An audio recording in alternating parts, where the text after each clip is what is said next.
사랑하는 성도 여러분, 그리고 이 말씀을 듣기 위해 찾아오신 모든 분들께 우리 주 예수 그리스도의 이름으로 평안을 전합니다. 오늘 말씀의 씨앗을 뿌리기에 앞서 그 씨앗이 여러분의 마음밭에 깊이 뿌리내려 풍성한 열매를 맺기를 소망합니다. 혹 이 채널의 말씀이 여러분의 영혼의 단비가 된다면 구독과 공유를 통해 이 생명의 씨앗을 퍼뜨리는 귀한 사역에 동참해 주십시오. 하나님의 말씀을 나누는 여러분의 모든 손길 위에 하늘의 놀라운 축복이 함께하기를 기도합니다. 오늘 저는 제 삶을 뿌리부터 뒤흔드시고 죽음의 문턱에서 새로운 생명으로 건져주신 하나님의 놀라운 은혜와 그 두려운 경고에 대해 증거하고자 합니다. 이 간증을 나누기까지 참으로 많은 고민과 기도가 있었습니다. 저의 어리석고 부끄러운 과거를 드러내는 일이기도 하지만 주님께서 제게 보여주신 것을 전하지 않는 것이 더 큰 죄가 됨을 알기에 순종하는 마음으로 입을 엽니다. 저는 경기도 안산에 거주하는 32살의 평범한 청년입니다. 만약 사고 전에 저를 아는 분이 계셨다면 아마도 참 열심 있는 신자라고 기억하실 겁니다. 저의 일주일은 교회 사역으로 빈틈없이 채워져 있었습니다. 주일 성수는 물론이고 매일 새벽 제단을 쌓는 일부터 시작해 수요 예배, 금요 철야 예배, 그리고 주일 오후에 있는 각종 봉사와 구역 모임까지 저는 단 한 번도 빠지지 않으려 애썼습니다. 그렇게 하는 것이 믿음 좋은 성도의 마땅한 의무라고 믿었고 그것이야말로 저의 구원을 보장해줄 단단한 동아줄이라 생각했기 때문입니다. 하지만 저는 오늘 솔직하게 고백해야만 합니다. 그 모든 종교적 열심 속에서 제 영혼은 서서히 꺼져가는 등불과 같았습니다. 제 안에는 참된 기쁨이 없었습니다. 감사는 메마른 입술의 고백이 된 지 오래였고 하나님과의 인격적인 교제는 단절된 채 그저 형식적인 기도와 의무적인 찬양만이 남아있을 뿐이었습니다.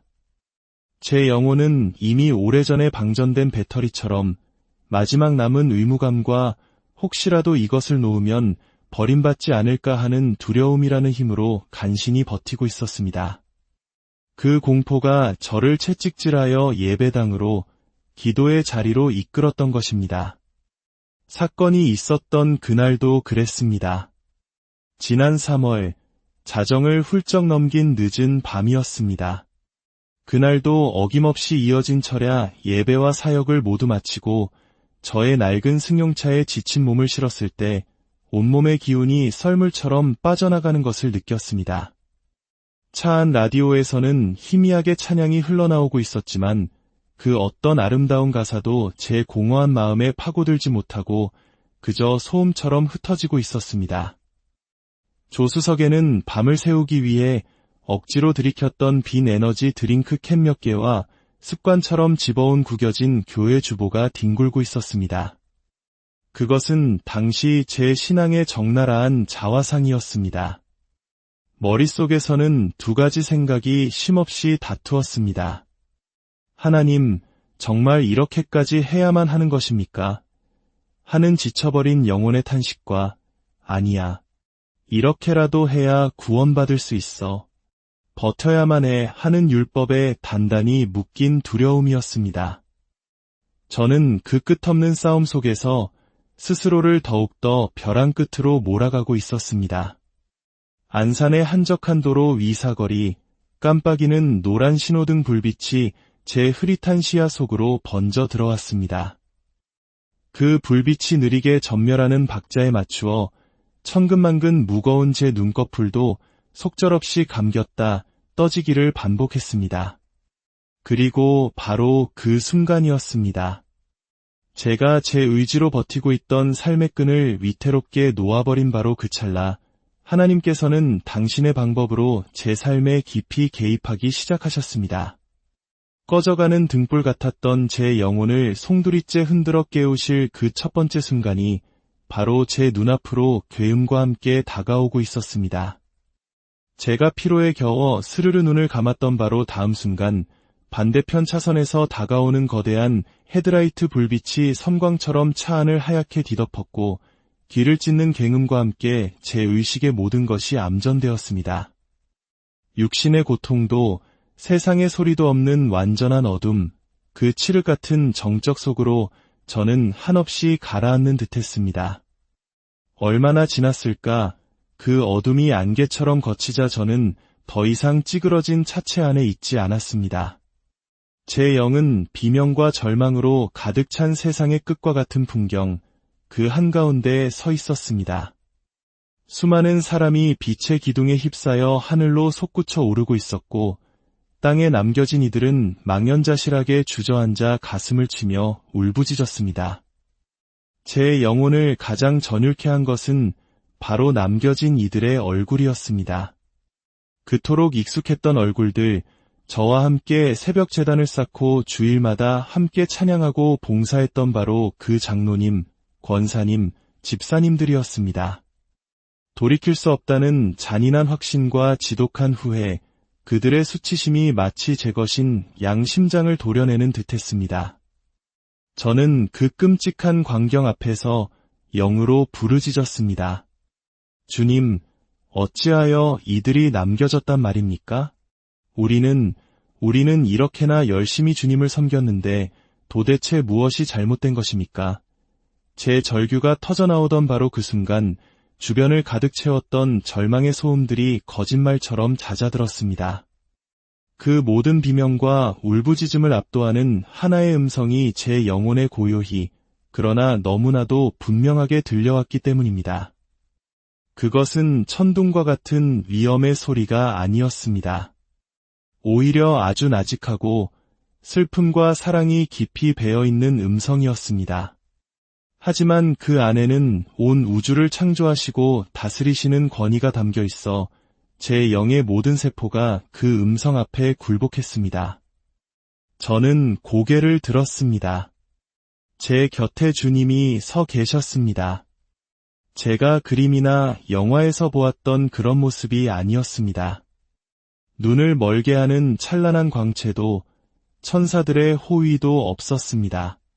주님은 그저 빛바랜 세마포 같은 옷을 입고 깊은 슬픔이 담긴 눈으로 땅에 남겨진 영혼들을 바라보고 계셨습니다.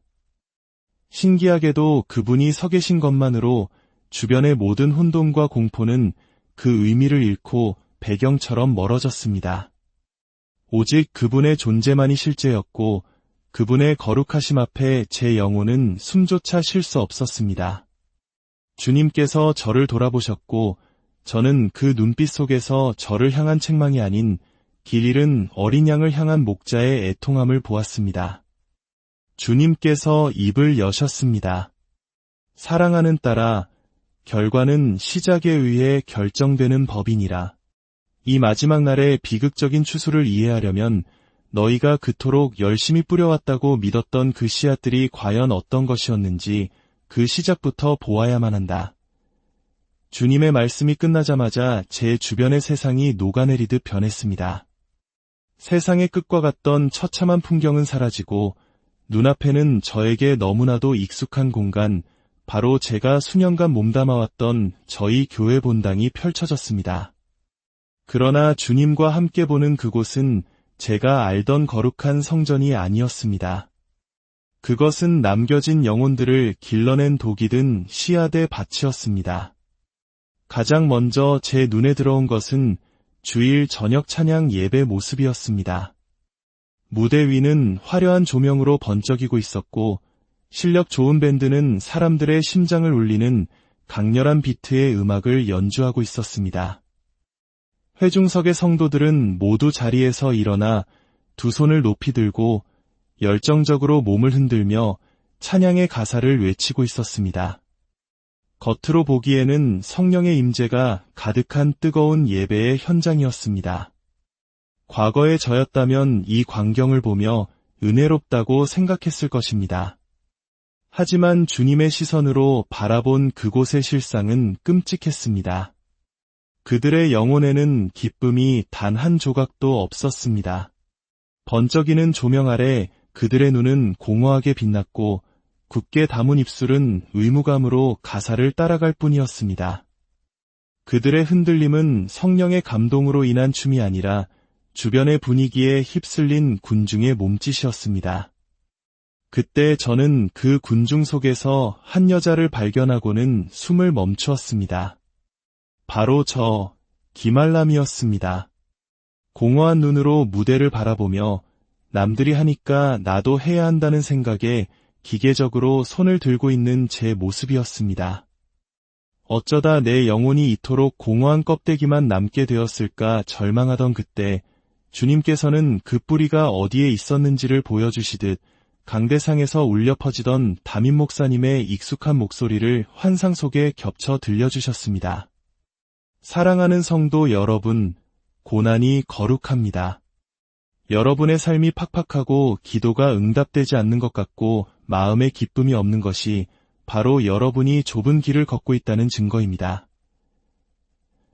저는 주님께서 주시는 생명수를 구하는 대신 저의 영적 메마름과 갈증 자체를 거룩함의 증거로 삼아버리는 어리석음을 범했던 것입니다. 주님과의 관계가 단절된 가난한 상태를 미워하고 합리화하도록 만드는 것, 이것이 바로 두 번째 독이 든 씨앗, 가난의 영이었습니다. 그것은 성도들로 하여금 참된 풍요와 안식을 구하지 못하게 만들고 영적인 궁핍함 속에서 허우적거리다. 결국 지쳐 쓰러지게 만드는 무서운 독이었습니다. 마지막으로 주님께서는 교회의 전체적인 모습을 보여주셨습니다. 화면이 빠르게 스쳐 지나가듯 빼곡하게 짜인 교회 프로그램들이 나타났습니다. 새벽부터 밤까지 이어지는 기도회와 예배, 각종 제자훈련과 성경 공부, 셀 모임과 봉사팀, 단기 선교와 바자회 등 겉으로 보기에는 정말 완벽하고 역동적으로 움직이는 거대한 조직이었습니다. 그러나 주님께서는 그 모든 분주함 속에서 결정적으로 빠져있는 한 가지를 보게 하셨습니다. 바로 성령의 인도하심이었습니다. 우리는 목사님의 음성에 순종하는 법, 교회의 시스템에 순응하는 법은 배웠지만 정작 내 안에서 세미하게 말씀하시는 성령의 음성을 듣고 그분께 순종하는 법은 단 한 번도 배우지 못했습니다. 주님은 말없이 보여주셨습니다. 이 모든 것이 영혼들을 스스로 생각하고 분별하는 법을 잃게 만들어 결국 마지막 날에 목자의 음성을 듣지 못하고 남겨지게 할 가장 교묘하고 무서운 독, 인간 중심의 시스템이라는 것을 말입니다. 그 모든 환상이 끝나고 저는 다시 주님 앞에 서 있었습니다. 내가 은혜롭다고 믿었던 찬양 예배는 감정 없는 쇼에 불과했고 고난을 위로하던 설교는 영적 나태를 합리화하는 독이었으며 완벽해 보였던 시스템은 영혼을 길들이는 거대한 컨베이어 벨트였습니다. 내가 그토록 자랑스러워했던 신앙의 모든 것이 실은 나와 다른 영혼들을 메마르게 한 독버섯의 밭이었음을 깨닫는 순간 온몸에 힘이 빠져나가며 그 자리에 완전히 주저앉고 말았습니다. 내가 드렸던 눈물의 기도는, 내가 바쳤던 시간과 열정은 다 무엇이었단 말입니까? 무엇이 잘못된 것입니까? 제 첫 질문에 대한 주님의 대답은 가장 아픈 곳을 찌르듯 바로 저를 향하고 있었습니다. 제가 제 신앙의 뿌리가 썩어 있었음을 깨닫고 절망의 나락으로 떨어져 내렸을 때 주님께서는 제 손을 붙잡아 일으키셨습니다. 그러자 제 주변의 모든 환상이 연기처럼 사라졌습니다. 대신 저는 말로 형용할 수 없는 거룩함이 가득한 공간에 서 있었습니다. 그곳은 빛으로 가득했지만 태양빛과는 비교할 수 없는 모든 것을 드러내고 정결하게 하는 생명의 빛이었습니다. 공기는 숨을 쉴 수 없을 만큼 지극한 거룩함의 무게로 가득 차 있었고 제 영혼은 그 앞에 먼지보다 작은 존재가 되어 소멸할 것 같은 두려움에 떨었습니다. 저 멀리 형언할 수 없는 영광으로 빛나는 거대한 보좌가 보였습니다. 그곳이 바로 온 우주의 주권자이신 하나님 아버지의 자리임을 제 영이 본능적으로 알 수 있었습니다. 그때 제 곁에 계시던 예수님께서 다시 입을 여셨습니다.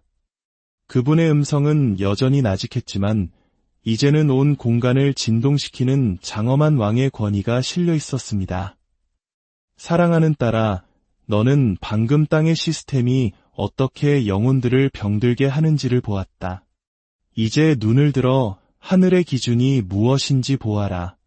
땅의 셈법과 하늘의 셈법이 어떻게 다른지를 똑똑히 보아라. 주님의 말씀이 끝나자 제 눈앞에는 믿을 수 없는 광경이 펼쳐졌습니다.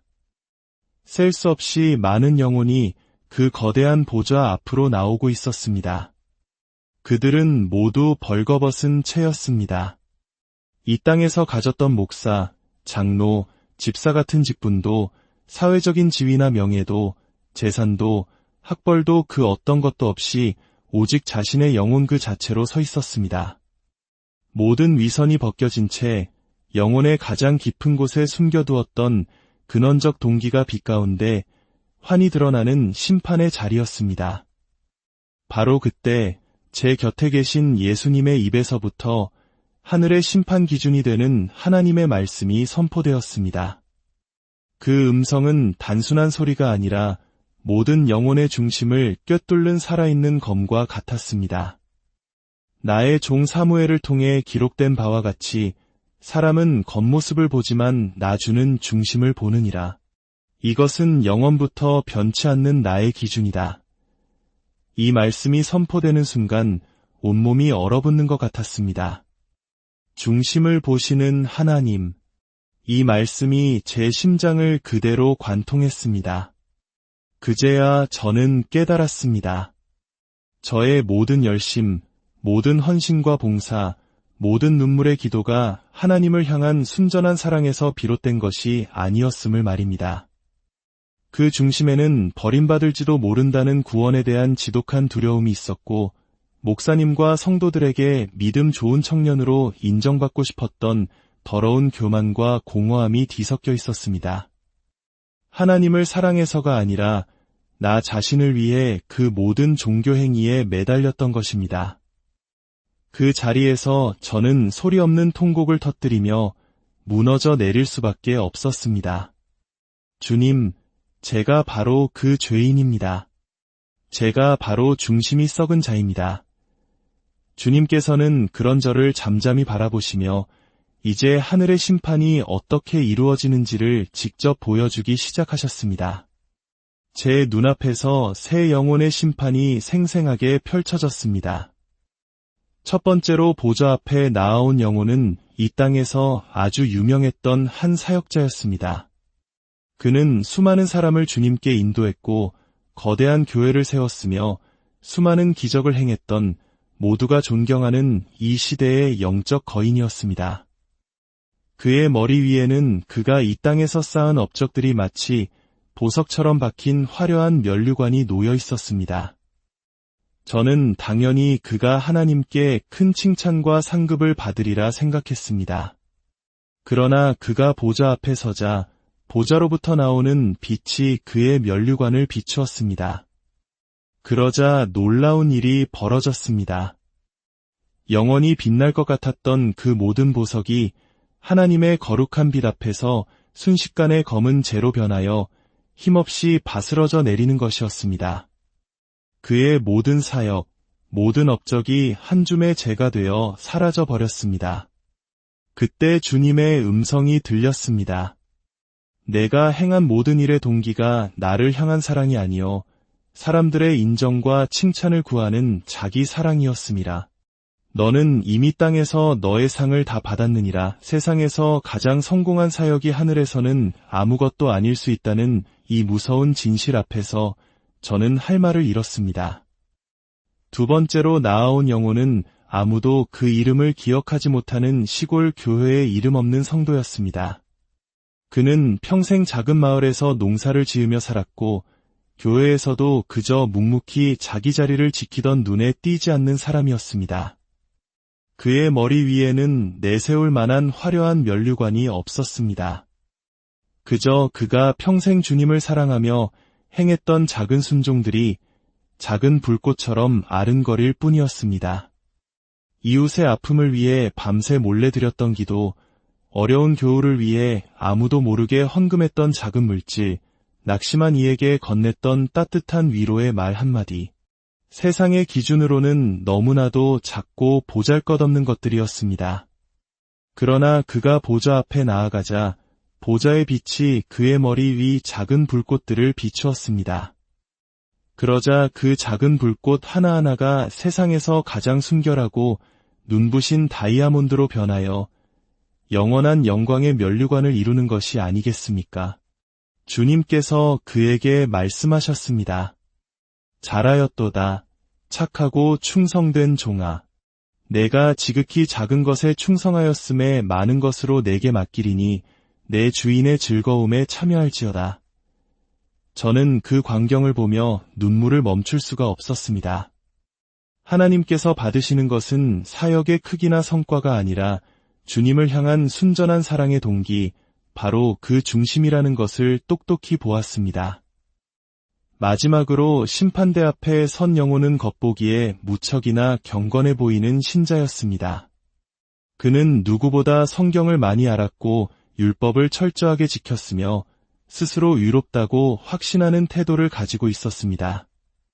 하지만 보좌의 빛이 그의 영혼을 비추는 순간 저는 경악을 금치 못했습니다.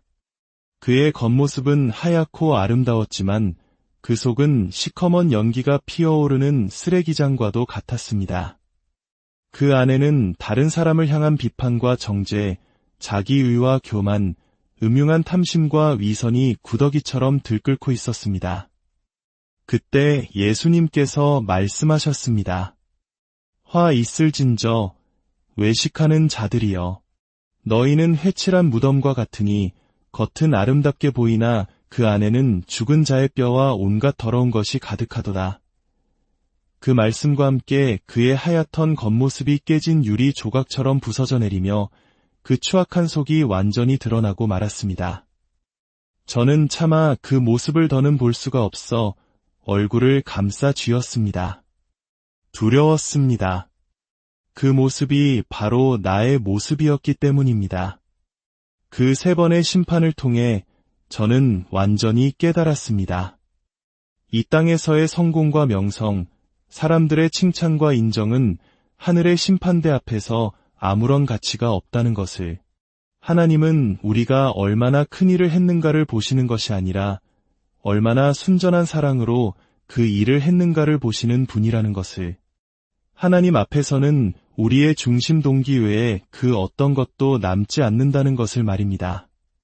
제가 그동안 쌓아 올렸다고 믿었던 모든 신앙의 탑이 실은 모래 위에 지은 집에 불과했음을 깨닫고 저는 그저 죄인이라는 말 외에는 아무것도 고백할 수 없었습니다.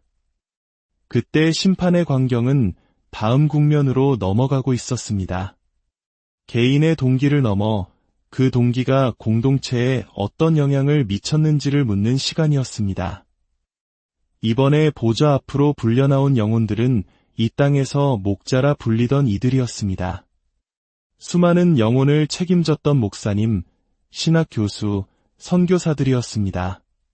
그들이 보좌 앞에 서자 이전과는 비교할 수 없는 지극히 엄중하고 무거운 침묵이 흘렀습니다. 하나님께서는 그들에게 더 많은 것을 맡기셨기에 더 많은 것을 찾으셨습니다.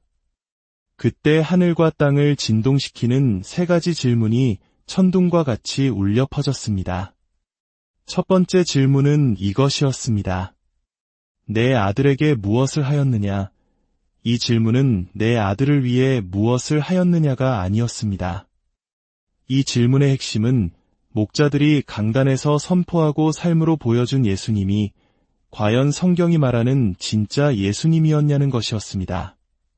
성도들이 예수님을 더 사랑하게 만들었는가? 아니면 예수님의 이름을 팔아 자기 자신을 더 사랑하게 만들었는가? 그 질문 앞에 많은 목자의 얼굴이 잿빛으로 변해갔습니다. 두 번째 질문이 이어졌습니다. 내가 준 것으로 무엇을 하였느냐? 이것은 하나님께서 그들에게 맡겨주신 양떼, 강단, 은사와 재능, 그리고 시간, 그 모든 것을 가지고 무엇을 했느냐는 회개의 시간이었습니다. 그것으로 자신의 왕국을 건설하고 배를 불렸는가? 아니면 오직 하나님의 나라와 그의 영광을 위해 사용했는가? 마지막 세 번째 질문은 그 모든 것의 결과에 대한 것이었습니다. 그래서 누가 변화되었느냐? 이 질문은 심판의 자리에 있던 모든 영혼의 심장을 꿰뚫는 듯했습니다. 하나님께서 원하시는 것은 더 많은 예배 참석자나 더 큰 헌금 액수가 아니었습니다. 한 영혼이 죄와 사탄의 종살이에서 벗어나 예수 그리스도의 형상을 닮은 새로운 피조물로 실제로 변화되었는가를 물으시는 것이었습니다. 이 마지막 질문 앞에서 수많은 목자가 고개를 떨구었고 그들의 실패가 곧 양떼의 실패로 그리고 제가 처음 보았던 그 끔찍한 남겨짐의 현장으로 이어졌음을 직감적으로 깨달았습니다. 그 참혹한 목자들의 심판을 보며 제가 넋을 잃고 있을 때 예수님께서 저를 돌아보시며 이 모든 비극의 근원적인 이유, 즉 하늘의 문을 여는 유일한 열쇠에 대해 설명해 주기 시작하셨습니다. 사랑하는 딸아, 이 모든 혼돈과 심판 속에서 너는 한 가지 사실을 분명히 알아야 한다. 마지막 날 내 신부를 데려가는 휴거의 유일한 기준은 인간의 행위나 노력이 아니다. 오직 단 하나, 그의 영혼에 성령의 인이 쳐져 있는가 하는 것이다. 이는 내가 피로 값주고 산 내 백성에게 주는 나의 소유임을 보증하는 증표이니라. 너희가 진리의 말씀 곧 구원의 복음을 듣고 나를 믿을 때 약속된 나의 영으로 인치심을 받는다는 것이 바로 그 뜻이다. 인이 있는 자만이 나의 것이며 인이 있는 자만이 나의 음성을 듣고 그 마지막 날의 들림을 받을 수 있느니라. 주님의 설명은 계속되었습니다. 그러나 딸아, 이는 결코 인간의 노력으로 얻거나 만들어낼 수 있는 것이 아니다. 너희가 새벽 기도를 얼마나 열심히 하고 얼마나 많이 봉사하고 얼마나 많은 헌금을 드렸는가 하는 행위로 주어지는 것이 결코 아니니라. 이는 오직 한 가지 방법으로만 주어지나니 바로 너희의 삶의 왕좌에서 내가 스스로 내려와 너희 안에서 말씀하시는 나의 영, 곧 성령의 세미한 음성에 너희 자신을 온전히 내어주고 날마다 순종하는 삶을 통해 주어지는 선물이니라. 저는 이 말씀을 듣는 순간 제 인생의 모든 퍼즐이 한순간에 맞춰지는 듯한 전율과 함께 지독한 절망감을 느꼈습니다. 성령의 음성을 듣고 순종하는 삶. 지난 10수년의 신앙생활 동안 단 한 번도 진정으로 성령의 음성을 듣는 법을 배워본 적이 없었습니다. 저희 신앙은 그저 노력하고 애쓰고 버티고 인내하는 것의 연속이었습니다. 그제야 저는 제가 무엇을 잘못했는지 뼈저리게 깨달았습니다. 저는 엔진도 없는 자동차를 제 온 힘을 다해 평생 밀어서 가려고 했던 어리석은 운전자였습니다. 제 안에 이미 성령이라는 무한한 동력의 엔진이 있었음에도 저는 그 엔진의 시동을 거는 법을 몰랐습니다. 아니, 제 안에 그런 엔진이 있다는 사실조차 까맣게 잊고 있었습니다. 목자들은 저에게 엔진 켜는 법을 가르쳐주지 않았습니다. 대신 그들은 제게 차를 더 열심히 미는 법, 더 효율적으로 미는 법, 지치지 않고 미는 법만을 가르쳤습니다. 그래서 저는 평생 땀 흘려 차를 밀면서도 왜 이렇게 내 신앙은 힘들고 기쁨이 없을까? 왜 나는 조금도 앞으로 나아가지 못하고 제자리 걸음일까? 하며 절망했던 것입니다. 저뿐만이 아니었습니다. 제가 보았던 남겨진 수많은 성도 역시 저처럼 엔진 없이 자기 힘으로 차를 밀던 사람들이었습니다.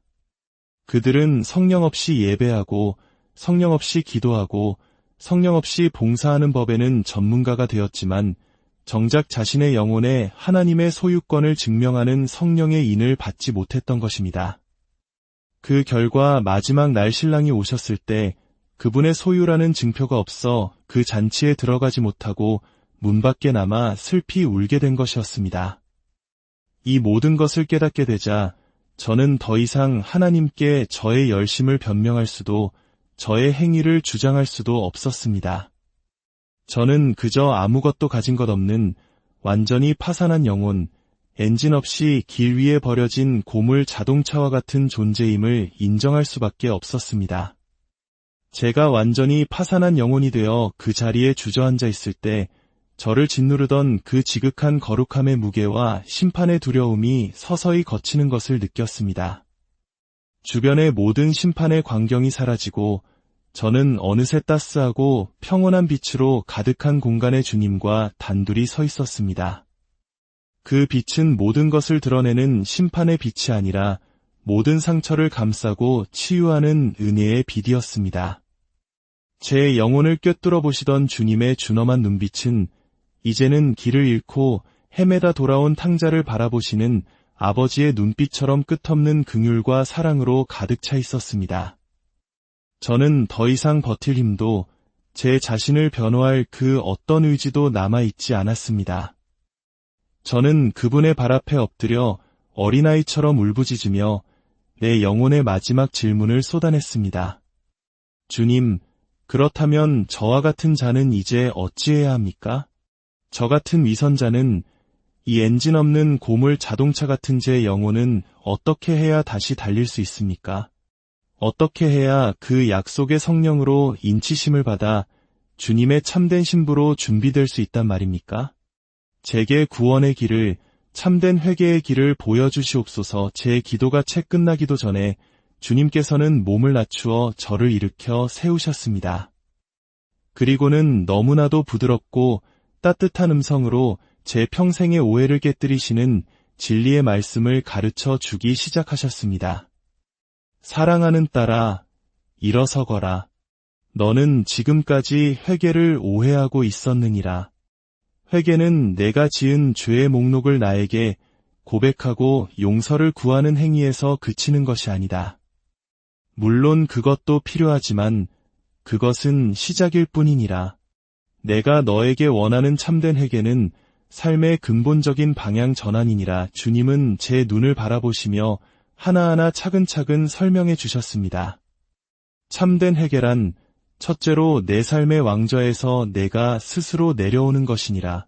그리고 그 빈자리에 나를 너의 왕으로, 너의 주인으로 다시 모셔드리는 중심의 전환이다. 너는 지금까지 내가 왕이 되어 나를 너의 목적을 위한 수단으로 사용하지 않았느냐? 내가 원하는 구원, 내가 원하는 평안, 내가 원하는 인정을 얻기 위해 나를 이용하지 않았느냐? 이제 그 자리에서 내려오라. 그리고 나에게 너의 삶의 통치권을 온전히 넘겨드리는 것, 그것이 참된 회개의 시작이니라. 둘째로, 참된 회개는 너를 교정하고 가르치려는 나의 영, 곧 성령의 음성을 더 이상 무시하거나 슬프게 하지 않고 그것을 기쁨으로 환영하는 마음의 결단이다. 나의 영이 너의 죄를 지적하고 너의 잘못된 길을 바로잡으려 할 때 그것을 잔소리로 여기지 않고 너를 사랑하여 주는 아버지의 음성으로 듣고 즉시 돌이키는 것, 그것이 바로 날마다 살아있는 회개의 모습이니라. 마지막으로 참된 회개는 너의 선한 행위로 위로워지려 했던 모든 교만을 십자가 앞에 내려놓고 오직 나의 의를 값없이 선물로 받는 믿음이다. 너는 더 이상 너의 노력으로 하늘에 닿으려 애쓸 필요가 없다. 내가 이미 너를 위해 십자가에서 모든 것을 다 이루었기 때문이다. 너의 너덜너덜한 누더기 옷을 벗어버리고 내가 너를 위해 예비한 하얀 세마포 옷을 그저 믿음으로 받아 입기만 하면 되는 것이다. 너의 공로가 아닌 나의 공로를 의지하는 것, 이것이 내가 기뻐하는 참된 회개니라. 저는 주님의 말씀을 들으며 제가 평생 회개라고 생각했던 것이 얼마나 얄팍하고 자기중심적인 것이었는지 깨닫고 깊이 통곡했습니다. 회개조차도 제 의를 쌓는 또 하나의 종교행위로 삼았던 저의 교만함이 역겨웠습니다. 주님께서는 눈물 흘리는 제 어깨를 감싸 안으시며 이제는 저를 얽매는 율법이 아닌 저를 자유하게 하는 거룩함으로 저를 초대하셨습니다. 이 말씀을 듣고 계신 사랑하는 여러분, 오늘 저의 부끄러운 고백이 여러분의 신앙을 돌아보는 거울이 되기를 간절히 기도합니다. 혹시 여러분도 저처럼 엔진 없이 자신의 힘과 열심만으로 신앙의 경주를 힘겹게 달려오지는 않으셨습니까? 이제 우리의 모든 헛된 노력을 멈추고 우리 삶의 왕좌에서 내려옵시다. 그리고 그 자리에 우리 주 예수 그리스도를 왕으로 모셔드립시다. 우리 안에서 말씀하시는 성령님의 세미한 음성에 귀 기울이고 날마다 그 인도하심에 순종하는 삶을 시작합시다. 그것이 바로 마지막 날 주님의 신부로 들림받는 유일한 길임을 믿습니다. 여러분의 모든 삶의 여정 위에 우리를 사랑하사 자신의 모든 것을 내어주신 주님의 사랑하는 성도 여러분, 그리고 이 말씀을 듣기 위해 찾아오신 모든 분들께 우리 주 예수 그리스도의 이름으로 평안을 전합니다. 오늘 말씀의 씨앗을 뿌리기에 앞서 그 씨앗이 여러분의 마음밭에 깊이 뿌리내려 풍성한 열매를 맺기를 소망합니다. 혹 이 채널의 말씀이 여러분의 영혼의 단비가 된다면 구독과 공유를 통해 이 생명의 씨앗을 퍼뜨리는 귀한 사역에 동참해 주십시오. 하나님의 말씀을 나누는 여러분의 모든 손길 위에 하늘의 놀라운 축복이 함께하기를 기도합니다. 오늘 저는 제 삶을 뿌리부터 뒤흔드시고 죽음의 문턱에서 새로운 생명으로 건져주신 하나님의 놀라운 은혜와 그 두려운 경고에 대해 증거하고자 합니다. 이 간증을 나누기까지 참으로 많은 고민과 기도가 있었습니다. 저의 어리석고 부끄러운 과거를 드러내는 일이기도 하지만 주님께서 제게 보여주신 것을 전하지 않는 것이 더 큰 죄가 됨을 알기에 순종하는 마음으로 입을 엽니다. 저는 경기도 안산에 거주하는 32살의 평범한 청년입니다. 만약 사고 전에 저를 아는 분이 계셨다면 아마도 참 열심 있는 신자라고 기억하실 겁니다. 저의 일주일은 교회 사역으로 빈틈없이 채워져 있었습니다. 주일 성수는 물론이고 매일 새벽 제단을 쌓는 일부터 시작해 수요 예배, 금요 철야 예배, 그리고 주일 오후에 있는 각종 봉사와 구역 모임까지 저는 단 한 번도 빠지지 않으려 애썼습니다. 그렇게 하는 것이 믿음 좋은 성도의 마땅한 의무라고 믿었고 그것이야말로 저의 구원을 보장해줄 단단한 동아줄이라 생각했기 때문입니다. 하지만 저는 오늘 솔직하게 고백해야만 합니다. 그 모든 종교적 열심 속에서 제 영혼은 서서히 꺼져가는 등불과 같았습니다. 제 안에는 참된 기쁨이 없었습니다. 감사는 메마른 입술의 고백이 된 지 오래였고 하나님과의 인격적인 교제는 단절된 채 그저 형식적인 기도와 의무적인 찬양만이 남아있을 뿐이었습니다. 제 영혼은 이미 오래전에 방전된 배터리처럼 마지막 남은 의무감과 혹시라도 이것을 놓으면 버림받지 않을까 하는 두려움이라는 힘으로 간신히 버티고 있었습니다. 그 공포가 저를 채찍질하여 예배당으로 기도의 자리로 이끌었던 것입니다.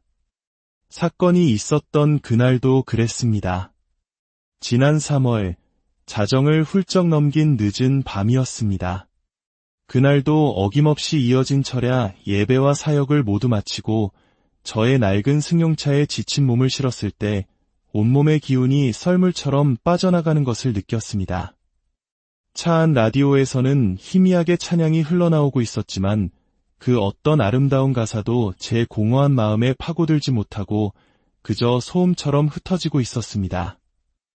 조수석에는 밤을 새우기 위해 억지로 들이켰던 빈 에너지 드링크 캔 몇 개와 습관처럼 집어온 구겨진 교회 주보가 뒹굴고 있었습니다. 그것은 당시 제 신앙의 적나라한 자화상이었습니다. 머릿속에서는 두 가지 생각이 쉼없이 다투었습니다. 하나님, 정말 이렇게까지 해야만 하는 것입니까?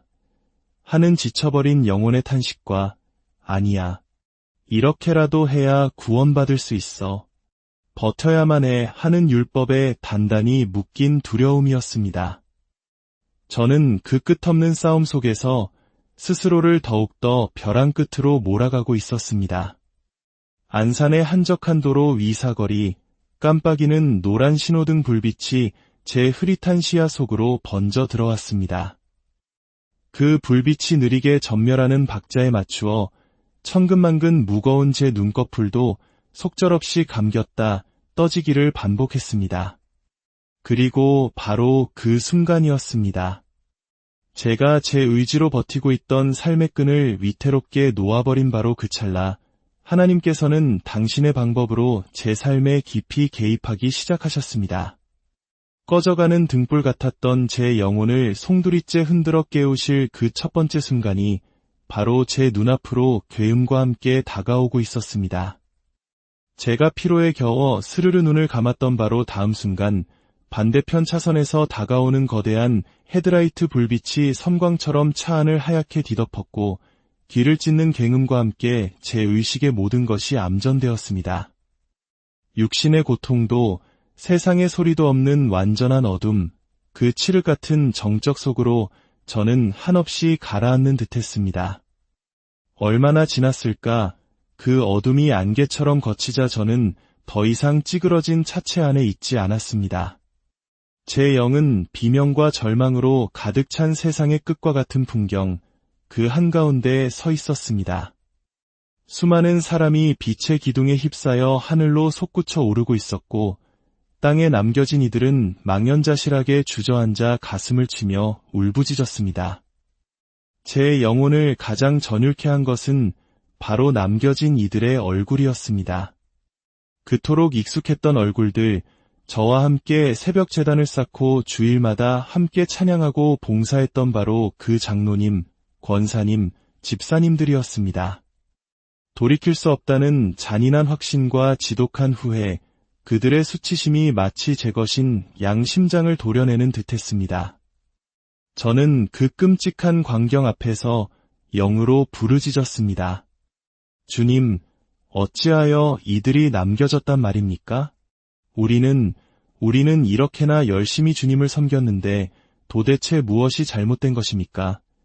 제 절규가 터져나오던 바로 그 순간 주변을 가득 채웠던 절망의 소음들이 거짓말처럼 잦아들었습니다.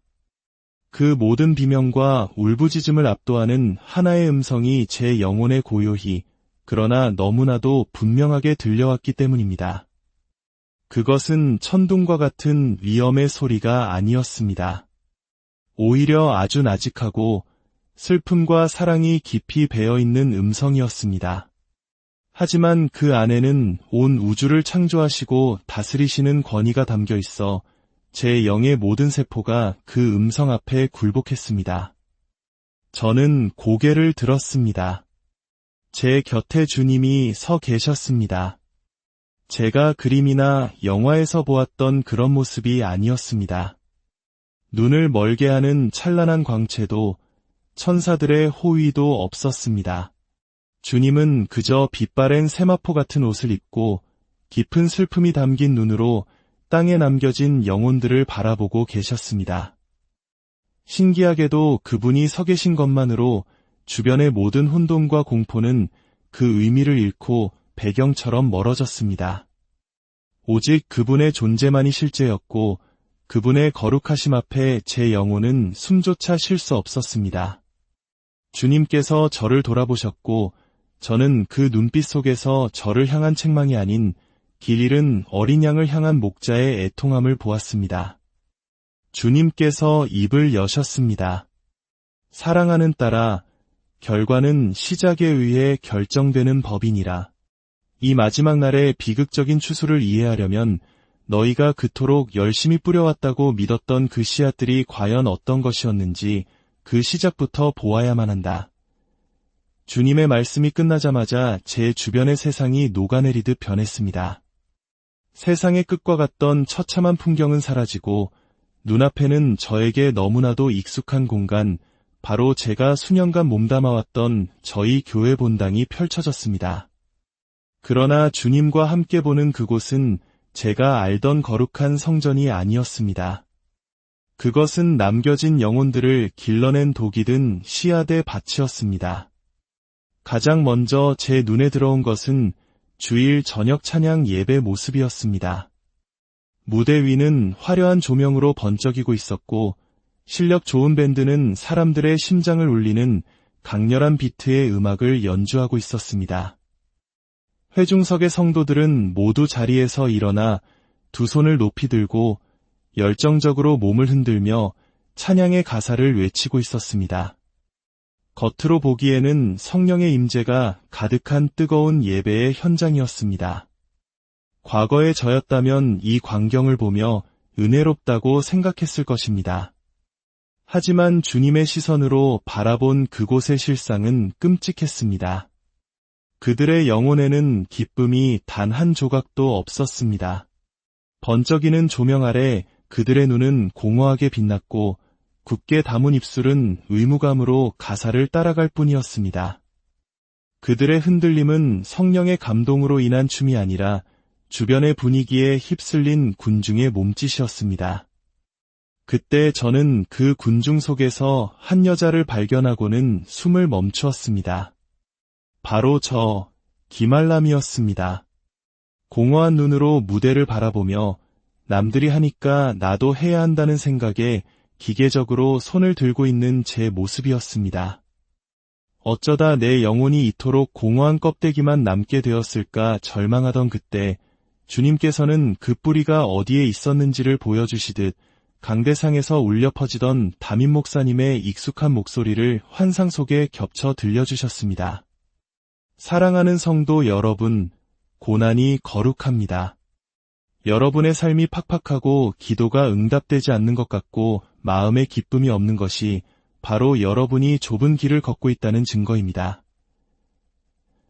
저는 주님께서 주시는 생명수를 구하는 대신 저의 영적 메마름과 갈증 자체를 거룩함의 증거로 삼아버리는 어리석음을 범했던 것입니다.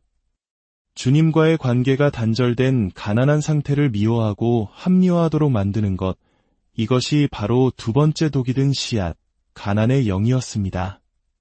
그것은 성도들로 하여금 참된 풍요와 안식을 구하지 못하게 만들고 영적인 궁핍함 속에서 허우적거리다. 결국 지쳐 쓰러지게 만드는 무서운 독이었습니다. 마지막으로 주님께서는 교회의 전체적인 모습을 보여주셨습니다. 화면이 빠르게 스쳐 지나가듯 빼곡하게 짜인 교회 프로그램들이 나타났습니다.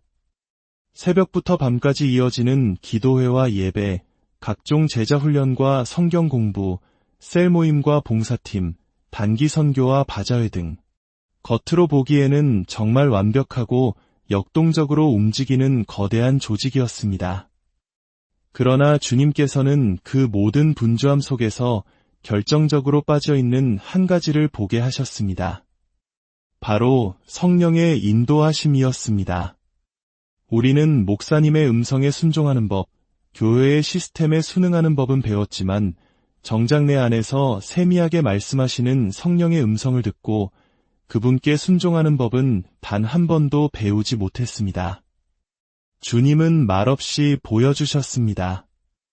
이 모든 것이 영혼들을 스스로 생각하고 분별하는 법을 잃게 만들어 결국 마지막 날에 목자의 음성을 듣지 못하고 남겨지게 할 가장 교묘하고 무서운 독, 인간 중심의 시스템이라는 것을 말입니다. 그 모든 환상이 끝나고 저는 다시 주님 앞에 서 있었습니다. 내가 은혜롭다고 믿었던 찬양 예배는 감정 없는 수요에 불과했고 고난을 위로하던 설교는 영적 나태를 합리화하는 독이었으며 완벽해 보였던 시스템은 영혼을 길들이는 거대한 컨베이어 벨트였습니다. 내가 그토록 자랑스러워했던 신앙의 모든 것이 실은 나와 다른 영혼들을 메마르게 한 독버섯의 밭이었음을 깨닫는 순간 온몸에 힘이 빠져나가며 그 자리에 완전히 주저앉고 말았습니다. 내가 드렸던 눈물의 기도는, 내가 바쳤던 시간과 열정은 다 무엇이었단 말입니까? 무엇이 잘못된 것입니까? 제 첫 질문에 대한 주님의 대답은 가장 아픈 곳을 찌르듯 바로 저를 향하고 있었습니다. 제가 제 신앙의 뿌리가 썩어 있었음을 깨닫고 절망의 나락으로 떨어져 내렸을 때 주님께서는 제 손을 붙잡아 일으키셨습니다. 그러자 제 주변의 모든 환상이 연기처럼 사라졌습니다. 대신 저는 말로 형용할 수 없는 거룩함이 가득한 공간에 서 있었습니다. 그곳은 빛으로 가득했지만 태양빛과는 비교할 수 없는 모든 것을 드러내고 정결하게 하는 생명의 빛이었습니다. 공기는 숨을 쉴 수 없을 만큼 지극한 거룩함의 무게로 가득 차 있었고 제 영혼은 그 앞에 먼지보다 작은 존재가 되어 소멸할 것 같은 두려움에 떨었습니다. 저 멀리 형언할 수 없는 영광으로 빛나는 거대한 보좌가 보였습니다. 그곳이 바로 온 우주의 주권자이신 하나님 아버지의 자리임을 제 영이 본능적으로 알 수 있었습니다. 그때 제 곁에 계시던 예수님께서 다시 입을 여셨습니다. 그분의 음성은 여전히 나직했지만 이제는 온 공간을 진동시키는 장엄한 왕의 권위가 실려 있었습니다. 사랑하는 딸아, 너는 방금 땅의 시스템이 어떻게 영혼들을 병들게 하는지를 보았다. 이제 눈을 들어 하늘의 기준이 무엇인지 보아라. 땅의 셈법과 하늘의 셈법이 어떻게 다른지를 똑똑히 보아라. 주님의 말씀이 끝나자 제 눈앞에는 믿을 수 없는 광경이 펼쳐졌습니다. 셀 수 없이 많은 영혼이 그 거대한 보좌 앞으로 나오고 있었습니다. 그들은 모두 벌거벗은 채였습니다. 이 땅에서 가졌던 목사, 장로, 집사 같은 직분도, 사회적인 지위나 명예도, 재산도, 학벌도 그 어떤 것도 없이 오직 자신의 영혼 그 자체로 서 있었습니다. 모든 위선이 벗겨진 채 영혼의 가장 깊은 곳에 숨겨두었던 근원적 동기가 빛 가운데 환히 드러나는 심판의 자리였습니다. 바로 그때 제 곁에 계신 예수님의 입에서부터 하늘의 심판 기준이 되는 하나님의 말씀이 선포되었습니다. 그 음성은 단순한 소리가 아니라 모든 영혼의 중심을 꿰뚫는 살아있는 검과 같았습니다. 나의 종 사무엘을 통해 기록된 바와 같이 사람은 겉모습을 보지만 나 주는 중심을 보느니라. 이것은 영원부터 변치 않는 나의 기준이다. 이 말씀이 선포되는 순간 온몸이 얼어붙는 것 같았습니다. 중심을 보시는 하나님. 이 말씀이 제 심장을 그대로 관통했습니다. 그제야 저는 깨달았습니다. 저의 모든 열심, 모든 헌신과 봉사, 모든 눈물의 기도가 하나님을 향한 순전한 사랑에서 비롯된 것이 아니었음을 말입니다. 그 중심에는 버림받을지도 모른다는 구원에 대한 지독한 두려움이 있었고, 목사님과 성도들에게 믿음 좋은 청년으로 인정받고 싶었던 더러운 교만과 공허함이 뒤섞여 있었습니다. 하나님을 사랑해서가 아니라 나 자신을 위해 그 모든 종교 행위에 매달렸던 것입니다.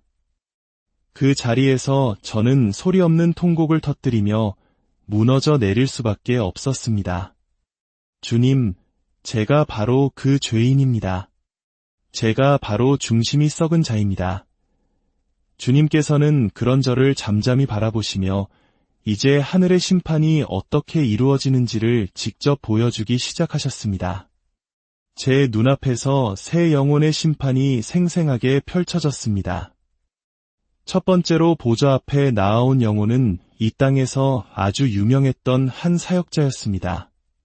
그는 수많은 사람을 주님께 인도했고 거대한 교회를 세웠으며 수많은 기적을 행했던 모두가 존경하는 이 시대의 영적 거인이었습니다.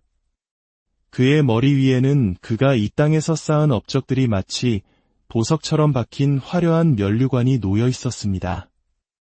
저는 당연히 그가 하나님께 큰 칭찬과 상급을 받으리라 생각했습니다. 그러나 그가 보좌 앞에 서자 보좌로부터 나오는 빛이 그의 면류관을 비추었습니다. 그러자 놀라운 일이 벌어졌습니다. 영원히 빛날 것 같았던 그 모든 보석이 하나님의 거룩한 빛 앞에서 순식간에 검은 재로 변하여 힘없이 바스러져 내리는 것이었습니다. 그의 모든 사역, 모든 업적이 한 줌의 재가 되어 사라져 버렸습니다. 그때 주님의 음성이 들렸습니다. 내가 행한 모든 일의 동기가 나를 향한 사랑이 아니요 사람들의 인정과 칭찬을 구하는 자기 사랑이었음이라. 너는 이미 땅에서 너의 상을 다 받았느니라. 세상에서 가장 성공한 사역이 하늘에서는 아무것도 아닐 수 있다는 이 무서운 진실 앞에서 저는 할 말을 잃었습니다. 두 번째로 나아온 영혼은 아무도 그 이름을 기억하지 못하는 시골 교회의 이름 없는 성도였습니다.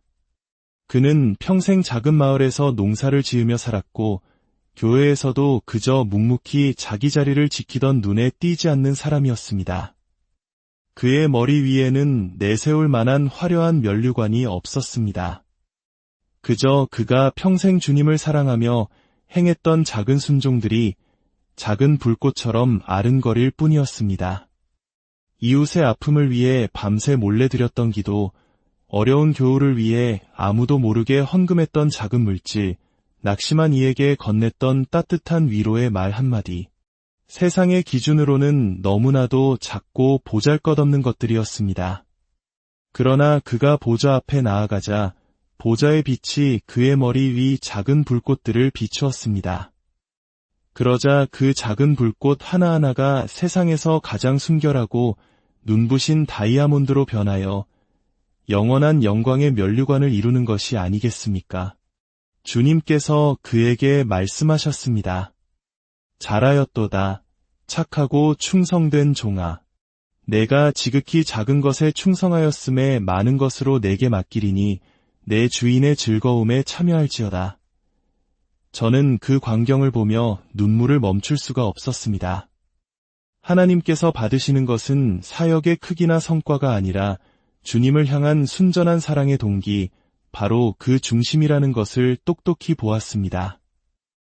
마지막으로 심판대 앞에 선 영혼은 겉보기에 무척이나 경건해 보이는 신자였습니다.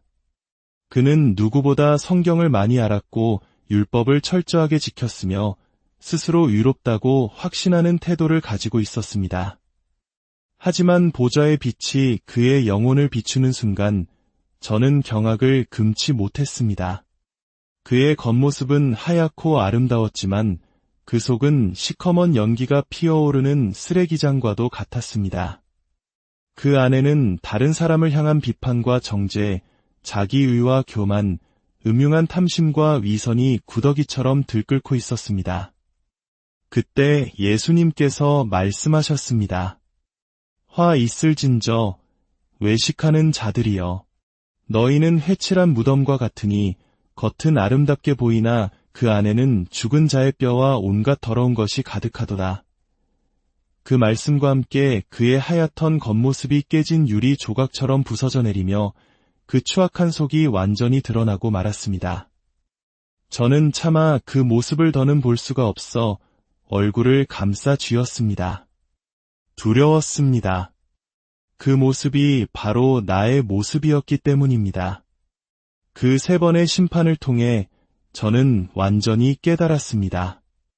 이 땅에서의 성공과 명성, 사람들의 칭찬과 인정은 하늘의 심판대 앞에서 아무런 가치가 없다는 것을, 하나님은 우리가 얼마나 큰 일을 했는가를 보시는 것이 아니라 얼마나 순전한 사랑으로 그 일을 했는가를 보시는 분이라는 것을, 하나님 앞에서는 우리의 중심 동기 외에 그 어떤 것도 남지 않는다는 것을 말입니다.